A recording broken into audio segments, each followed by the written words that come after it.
Oba, oba, tio Bob na área. Então, continuando o nosso papo, quem tem esses problemas com deprê, sempre vem mais alguns outros problemas junto.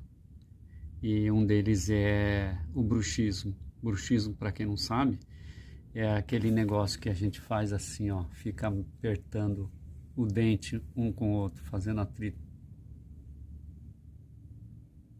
Isso aí é resultado de ansiedade, tá? Você tem que tomar cuidado com isso aí, porque isso detona todos os dentes, entendeu?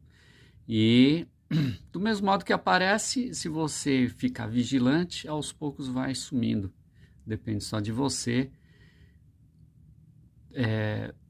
Tomar cuidado, sempre, sempre. É vigilância constante. Beleza? Abraço e até o próximo vídeo.